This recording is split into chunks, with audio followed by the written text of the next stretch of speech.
in the background of the room tonight, or where's your shorty robe? Yeah, come on, Cookie. That little black silk robe. Or do you just Yeah, there you go. You don't bring us. There's no romance left for your pals in the podcasting world. You use it all on your wife, huh? Is that right? I put out the rose petals. They were all ready to go. See? Told you. I was ready to rock and roll, and then she left me to go and hang out with her friends. So it's just me and the rose petals tonight. All right.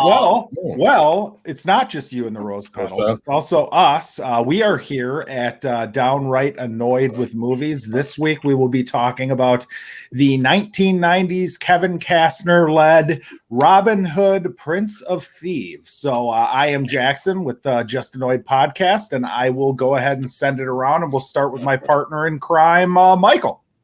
Hey, what's going on, guys? I'm Mike, and I'm just happy to be here as always. Thank you everybody for coming. I think Magic Lasso's early on in the chat. Everyone had a great weekend, and looking forward to talking about this Robin Hood. Thank you, sir. And next we will go over to Ryan. Hey guys, Ryan and Emma from the Fake Nerd Podcast. We're a weekly pop culture podcast show. We're going live in a couple hours talking about, oh my God, what the hell are we talking about this week? Love and Monsters. It's Valentine's Day, and we all love monsters and love. So we're going to see if they mix in this new rom-com monster movie. I don't know. I'm going to watch it right after this, so we'll find out. Robin Hood. It's not the one you want to watch. All right. And Ken. I'm Ken from Peeky's Out Podcast, and I'm damn right confused right now because I swear the wheel said the Russell Crowe Robin Hood. No, the joke we were going to play on Paul was going to be the Men in Tights, I thought. No, it was going to be the Russell Crowe Robin Hood, and he actually requested downloading it on a server, and I stopped him. I stopped him from watching it. Did you end up watching the Russell Crowe Robin Hood? No, I hate both versions. So okay. All right. So are you just here to observe, or did you just watch Men in Tights instead to just, I watched the Disney Robin Hood because that was good answer. Perfect. And Cookie. Hey guys, Cookie. I didn't even know which one it was, to be honest with you as well. So I watched one with the dude who had the most solidest mustache I've ever known to man. So it was pretty good. Errol Flynn.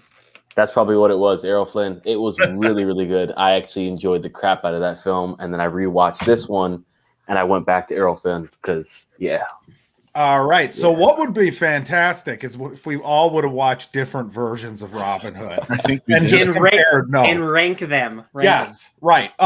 So I guess what did everybody think? We'll go backwards. Cookie, what were your thoughts on the Kevin Costner 1990s Bryan Adams music-led Robin Hood? It was enjoyable. It doesn't hold up, but it was enjoyable to say the least. All right, Ken.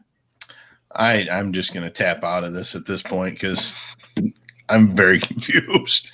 Are you serious? Like, where were you? Were you off in Wonderland? We were reviewing the Crow one. No, I thought you were in on the joke with us. I thought.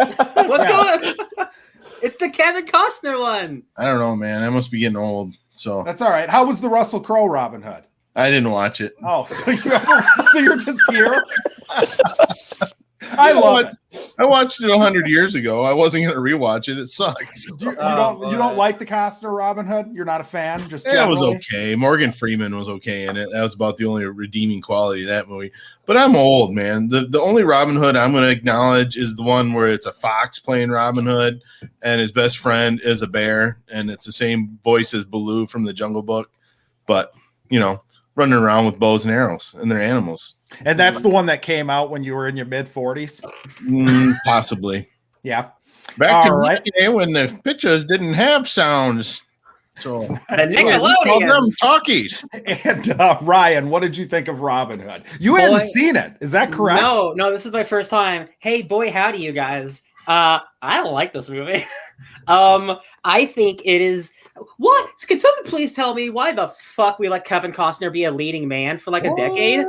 What? I don't think he's good in this movie. I think his accent is like hilarious because it's not even there. Shade. He did shade at Costner. Now let me ask you this: which accent are you talking about? Because he had about 3 or 4 different ones. So I know this. Up and brand you now. He said like 2 words with bad English accent. The rest was just Kevin Costner. Everyone had accents in this movie that was questionable. But I think it's a fairly generic movie that should not have been 2.5 hours long. But like 30 minutes in, I was like, are you kidding me? I have 2 hours left of this. Cause like, I think Kevin Costner in this movie, in other movie, he's fine. But I think in this movie, he's just not the charismatic Han Solo character that he's supposed to be. He's just like a boring dude to me. Everyone else is so much more engaging to me.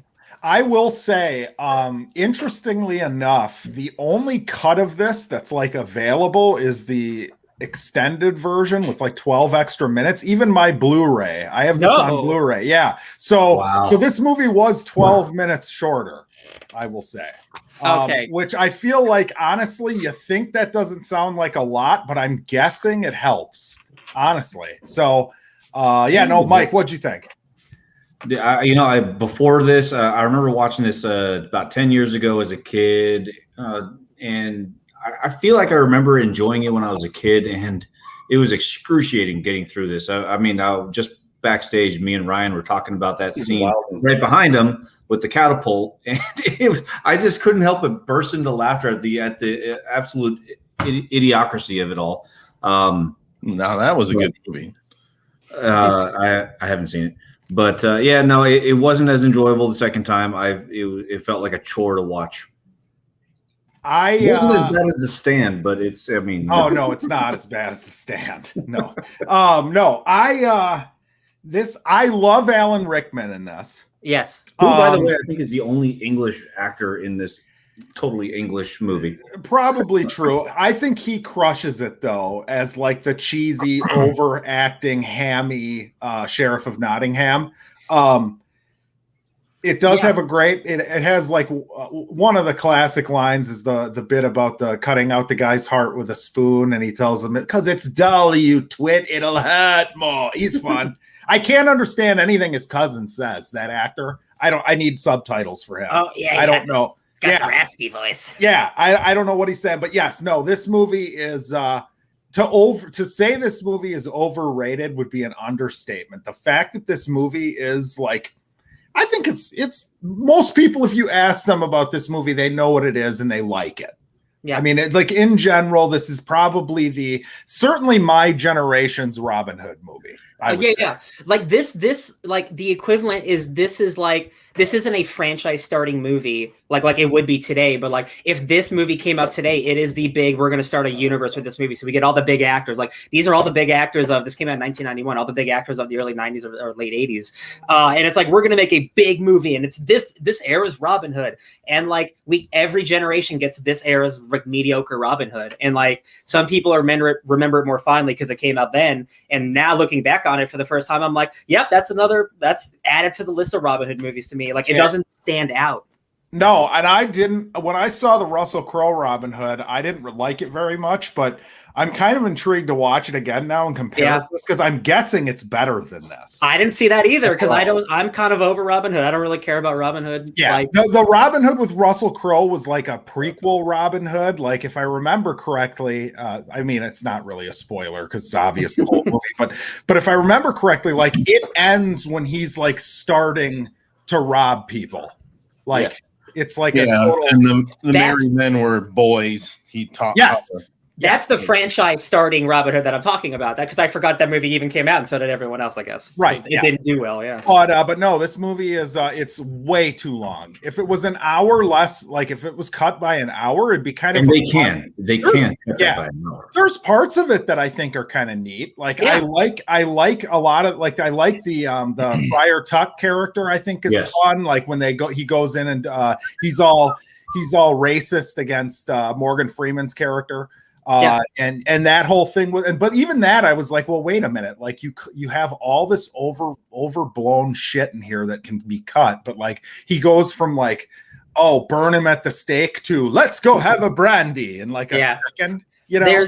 there's a lot of this also. It feels like a checkmark Robin Hood movie. Like, again, I'm not super familiar. I haven't seen all the incarnations, but like, okay, we gotta have the Little John character, and we gotta have the Sheriff of Nottingham, and we gotta have this thing, and he's gotta be a super great archer. I feel like we were introduced to all those things, but not in any fun way, just all fairly generic ways. Like, I didn't see Robin Hood as a character develop into who he's supposed to be. I didn't see him become the great archer that he's supposed to be. He just is, and he can just fire 2 arrows at once, and I'm like, yep, that's Robin Hood. Check it off the list. What's his arc in this? Is his arc that because he's not a bad guy at the beginning. It's the thing that's terrible about it is that his arc is complete within the first 30 minutes of the movie. Once you realize that he was a dick before he went to war, and then when he got back to war, he's actually a nice guy. So that's pretty much the completion of his. We never get to see him. We never get to see it. They just talk about it. They just talk about that he's a dick. Yeah, right. You're right.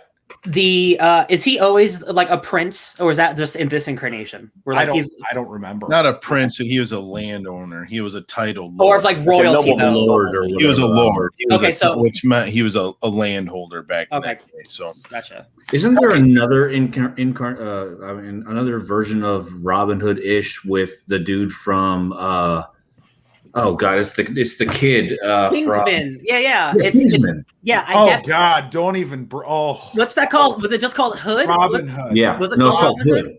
Was that with Jamie Foxx? Yeah. I think it was called Robin Hood, and it was like.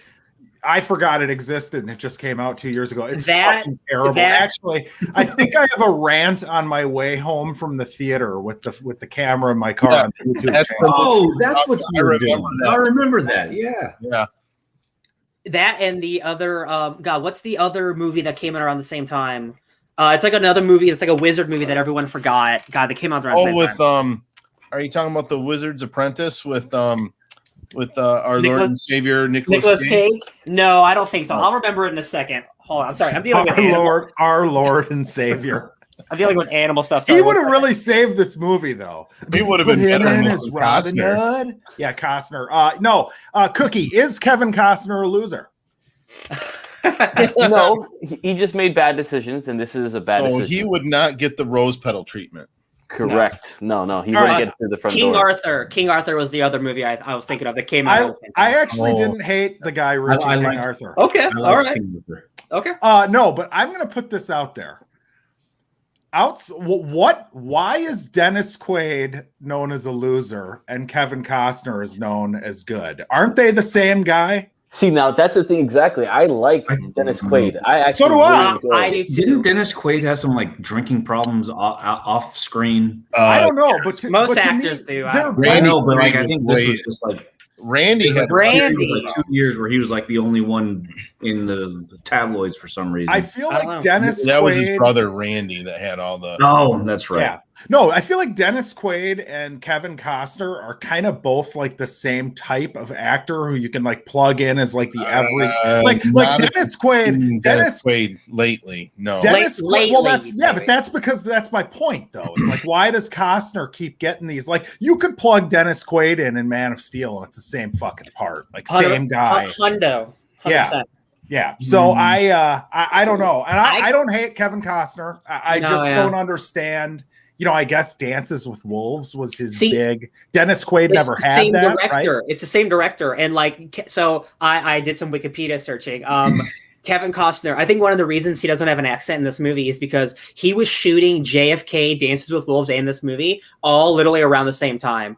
So like he was just like fuck characters. Like I'm Kevin Costner in all these movies, right?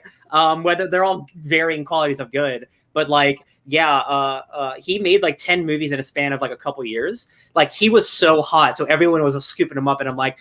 This always happens with these actors, like a Sam Worthington or something. Like, and I'm not saying he's that level, but these actors get so hot and they have a bunch of movies for a couple years, and everyone's like, "But did they deserve it?" And I think Kevin Costner has proved, he's good, but like he was great in some movies. Dances with Wolves, Untouchables. Okay, Field of Dreams, right? He's that guy. Right? Yeah, but Untouchables. Very good in that. Untouchables is that's an ensemble. Hurt me. It's a bit overrated too. But if you compare the Untouchables to like other mob movies that were made around the same time, it I don't think it's as good. I don't think it's as good as any of the Scorsese stuff. I agree, but I would. Oh, I'll disagree with that. There's a couple of the Scorsese ones. I will say it's a more kind of commercial movie than like I would say Scorsese is a little more cinema, if you know what I mean. Sure. Yeah. What about Bodyguard? Oh yeah. Yeah. And, Yeah. Fall asleep in the bathtub. He's actually. I think I've brought it up like last week or two, but that movie with him and Diane Lane is actually pretty entertaining. I liked it. Yeah, and he's good. I want to see that. Let him go. Let him go. Yeah. Let him go. Yeah, no, yeah. Clark Kent and Martha Kent and Jonathan Kent have their other grandkids stolen from them by a white trash hillbilly family, they have to go. So it's basically Raising Arizona. Yeah, All only not as good as that. I mean, come on. I think Kevin Costner. I think he's a good movie star, and I think he does good with drama. And like when he can be, like you said, Jackson, like a good everyman. I think that works. I think like I haven't seen what. Sure, and like I just don't think like him being a big leading action man works, and I just like it doesn't feel like he doesn't sell me on the big sweeping moments. Like it just feels like a dude like saying lines sometimes, and I'm like everyone else is like acting leagues around you in these scenes. Like Morgan Freeman's like having so much fun, and like Alan Rickman's having so much fun. Friar Tuck. I wish everyone was bringing that level of charisma to this movie. Then I'd be having more fun to it. But it's like half the movie's really boring, and then Alan Rickman is literally chewing the scenery in front of me. Yeah, Alan Rickman seems to understand what he's doing. Like he knows what he's in. Yeah. And he's got the goofy ass like witch lady who's tricking him. I like that whole his bit mom that's going on. Yes. Yeah, his mom. Yes. So sorry, Mike. Go ahead. No. I was just going to ask: did anybody else truly hate the performance of Lady Miriam? I thought she was a good-looking lady. Yeah, okay. She's fine. She's she was god awful. It was so hard for me to just listen to everything coming out of her mouth. I think that the script's pretty bad. I think it's fairly generic, like I said earlier, and I just don't think they had a lot. I don't think she had a lot to work with. So like she's just a generic like I'm the princess and I'm the damsel and I'm getting married and that's look at me. I'm just kissing Robin because I guess that's where we're at in the second act now. Her and Robin are the two most boring characters in the movie. I didn't know Christian Slater was in this movie, and like that dude is a kind of more subdued Nick Cage, but that dude's a wild man. He's like a wild card. So when he showed up, I'm like, oh yeah, but also he's doing like an accent that he can't do half the time, and I'm like, just don't do an accent if you can't do it, guys. Stop trying. It's like it's real bad. So I'm gonna take this to a dark place. Every time I've watched this movie in the last like 10, 15 years, I always forget that the sheriff of Nottingham attempts to rape the maid Marion. And I'm going to say, I don't think that was in the original cut. I might be wrong. It was in there. I don't like it though. I don't think that it's too much for this movie. Does anybody agree with that? I mean, when we look at Disney version, they made it into a comedy, which it really shouldn't be. But it's right. It just didn't work with the whole theme of what was going on in the movie. The tones are all over the place. Again, like you have someone like Friar Tuck who's just like coming onto the screen like, ho, ho, hello, I love God. And then like the next scene, it's like Alan Rickman killing one of his guards. And I'm like, you were like up here and now you're down here. I'm just like, I'm getting like whiplash. Like, there's some dark shit going on. Like the Friar Tuck ends up like killing the other priest, doesn't he? Doesn't he kill him? The blind one? He throws him out of the window. Yeah, so like think about that. I mean, it's weird that that's happening in a movie because I feel like there's like a one-liner right before he does it. Like he comes in the room, he says something funny, and he chucks a religious like zealot asshole out the window. And it's like, well, maybe that was supposed to go one way or the other. I don't think that you really can. Well, he started like loading him up with all the gold that he's been bribed and stuff. And he's like, oh, and then hope you were able to collect on your way to hell. Wow. The problem is, like, when you're making a movie like this, when it's like a big summer blockbuster, take a Star Wars. You don't mind when a bunch of stormtroopers get shot or die, right? But when you make a drama and you're supposed to care about the characters, like death's supposed to have meaning. So when you're making a big blockbuster, but also trying to have that, they don't weigh together. So you don't care when these things happen to these characters. You know what I mean? Like a lot of these side characters, like out of the I couldn't tell you any of the names besides John Little, who's Little John. Like, oh, that's how he got his name. Hilarious.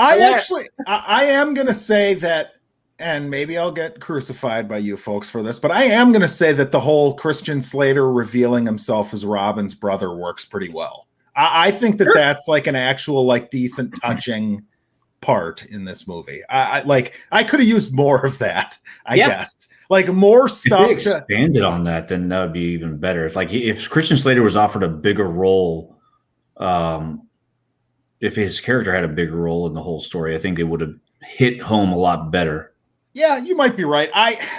You could say that maybe we should know that he's his brother and, it shouldn't be played as a surprise. Maybe that would help. But I also kind of like the idea that okay, they're setting this guy up as the douchebag of the movie where it's what's this guy's fucking problem? And I thought that the reveal was oh, okay. No, well done movie. But no, I mean, it's not great. But. To be positive, I did like the final act of all the people are hanging and then they have the traps of the what is it, the gunpowder and Robin has to shoot the arrows and that's a fun scene and the final duel. I don't think the choreography is great, but it's a fun little sword fight between the sheriff and Robin Hood and stuff. It's funny that this was 91, so 30 years ago this year. I'm imagining what they would do. Actually, you don't even have to. You can just watch the other Robin Hood. And there is something that's kind of cute and quaint about the way that whole scene plays out. It's something that you won't see in a movie anymore, I don't think, because everything's just got to be huge, right? So you'll see it on the CW. Yeah. Only it'll look way worse than this still 30 years later. But before we stop, can I just read Paul's? No, we don't give a shit what Paul thinks. But it's hilarious because he's the only one that actually really liked it to look like. So hooray! He says, I thought it was a good movie, a little long, but still decent. The cast and banter definitely helped to pad the length. He asks, do you guys think that this is the best version? I wonder if anyone's able to look up how much that 3D arrow shot cost them for their production budget. He puts it in the high B+ or A- category. Wow. Yeah. Hey, everyone's got an opinion. I'm just glad he's not here. I'm just saying. No, that's fine. Like I said, I mean, there's something about this movie. It's not a movie that was completely forgotten about. This movie is something that most people know about. A lot of people have seen, and there's something about it that makes people like it. So, Alan Rickman's pretty dope. I do think he's great in this. I really do. And Rickman, yeah. I like the old blind priest. There's one line that the only line in the movie that made me laugh is they're charging some castle and the old blind guy is I'm coming into battle, Robin. I'm ready. Let me at him. And he's a blind 80-year-old man. And I'm this man's about to die. And he didn't until the end. But I was all right, that character's pretty funny. I could use more of that. They set me up for good stuff, and then it's just super dour, and I'm I don't think this guy's a skilled enough director to balance the tones well enough. Yeah, I think that's what comes out of this conversation is that there's two problems. Kevin Costner's boring, which I don't know if we want to lay that at his feet. I do think it's fair to, honestly. And then I would say the tone is goofy. Am I watching a drama, a comedy, an action movie? What am I watching? The answer to that is yes. Yes, I guess so. Right. So I guess grades, everyone, and we'll go Cookie first. D. I mean, D, low C. All right, Ken, you didn't watch the movie, but let's hear it. Well, anyway. I watched it 30 years ago when you guys were still in diapers. So I'd give it a C. I didn't think it was that great back then. So all right, Ryan. I would give it a C+. I think there is some good stuff to it, and I think if Alan Rickman wasn't the villain, then this would be almost a total wash. Yeah. Reading this here, Kevin Costner was it's very dangerous to work so fast because they were only given 10 weeks of pre-production before this giant $100 million movie was made. So This like cost $100 million. well, like not in 1991. Oh, I mean, it is like a big budget movie of the time, right? But like it's very dangerous to be working so fast. We were relying on the weather, and every time the weather turned up, we would go behind, and like some shots we would only get one take on. And he's like, "Was this thing planned?" Ha ha ha ha! And then they would just do something to see if it worked. So it looks like this movie kind of was a shit show to work on. Just because, like, if you're shooting something one day and then it's raining in England, you can't do something, so you got to do something else. And I'm like, okay, well, I guess it kind of shows. Well, if that's the case, then it's a successful movie, because if they thought it was a shit show, they made some money off of it. So that's the thing about movies. Like every movie, the fact that they get made is an astonishment. So yeah, I do give it the credit that, hey man, they got something out. That's not terrible. Right. Mike, grade. I'll give it a solid C. Yeah, I'm gonna go C as well. It's like an average whatever movie. It's not, every time I watch high B, low A. Every time I watch it, I think it's a little worse than the last time I saw it. But I have seen it many times. I mean, it's a movie that I return to once in a while. That was a good question about that 3D arrow, because I'm like, that did kind of come out of nowhere for a movie that's like predominantly like practical stuff, and I'm like, that seems really like expensive, and they really could have done that probably really cheaply. But like, hey man, that's a trailer. You know shot. what they probably just did? They probably just put an arrow at the end of a camera and just walked it it just sped up the camera shot. I bet, yeah. But that's like the most trailer shot I've ever seen. Like Robin Hood, Kevin Costner. Well, I mean, the shot of him with the lit up arrow that we used for the main image for the promo of this episode is. We haven't even talked about. Sorry, the last thing. I think the music's really good. I think that the main theme. The main theme. The soundtrack did very well. Bryan Adams, baby. Heck yeah. Good score. Good middle school dances. It's so weird that that's where this song comes from. This is I believe it's the. Yeah, what is the Bryan Adams tune? It's not. Please it's forgive not me, isn't it? No. Stand by. If you want to pull a wheel up, Mike. That's what I'm doing. A wheel up. Oh, I'm looking it up. Trying. Everything I do, I do for you. I'm gonna go Oh yeah. Oh my god, that's so weird. Yeah, and they like play it in with the wow, the couple of a lifetime, Robin Hood and that lady. Right, Morgan Freeman. Morgan Freeman, yes. All right, so I added a few extra ones to this this genre wheel here. I got all the normal stuff that we've had. During this conversation, I added bad accents. That's gonna be ooh la la. That's like Con Air kind of thing, right? First episode of a TV series is still on there. Something that has to be part of a trilogy. Some other ones that I put in here based on a book, based on a TV show. Good actors, bad movies. Bad actors, good movie. I like that one. All right. Ooh, that's a harder. A bunch of a few other ones. So I'll shuffle this up. Give her a spin. This cage fits both those categories.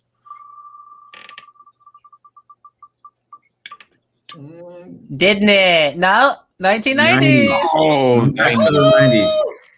Oh man. Okay. All right. So give me some 90s. 90s movies here. The best video game movie ever made, Mortal Kombat. Oh god. Wayne's World. Wayne's World. Party on. I'm gonna go with The Game.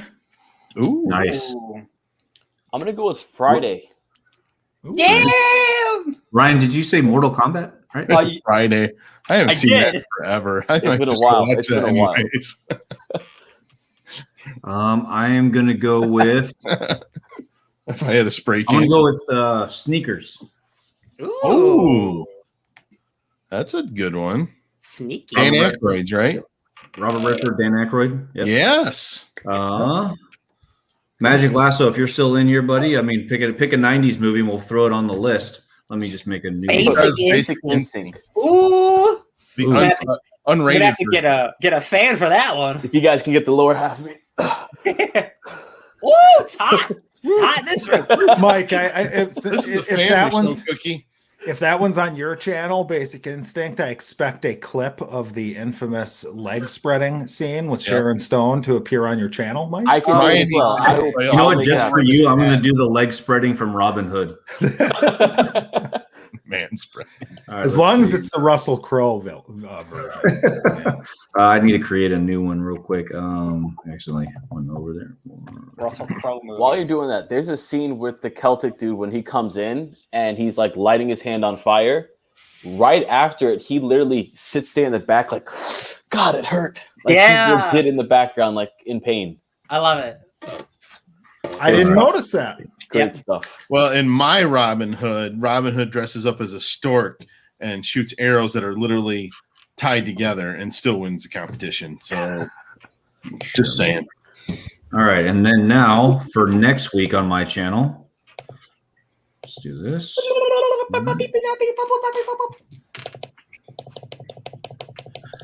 Oh, I finally got into WandaVision, you guys. Oh, right on. Oh. Hell yeah. Yeah, it takes 4 episodes, but it gets good. Hey! Wow. Forever. All right. Well, let's do the screen share because I've been adding everything I can think of to a wheel. So Wheels on Wheels. Meals on Wheels. There we go here. Wheels Vision. Then I hit share screen, right? So close, audience. Lasso, you almost won, buddy. All right. And it's like 85 degrees over here. It's like 200 below zero here. All Wow. right. God, it's pretty cold over here. It's like 71 degrees. Yeah, it's pretty crazy, right, Michael? Like, woo, Yay. There you go. The Secret of Nim.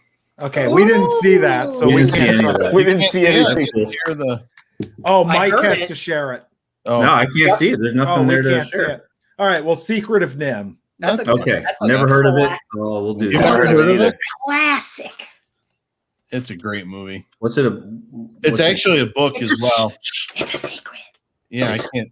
Do you want me to tell you what it's about? No. I'll just go watch it. It's an animated movie, okay, from like 1982, I want to say. 1982, it's saying, yeah.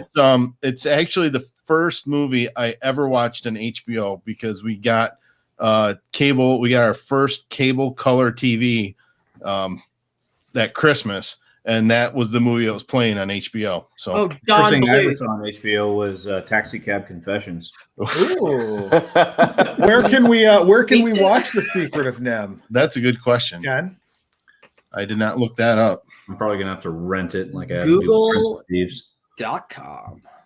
YouTube has it for $3.99. Okay, $3.99 on YouTube. YouTube's a real good resource. If for one, check for free, and then 2, they usually have movies for like $3-4. It was funny when I rented Robin Hood, though. It was cheaper on Google by $1 as opposed to like Amazon Prime or YouTube, which was like $4.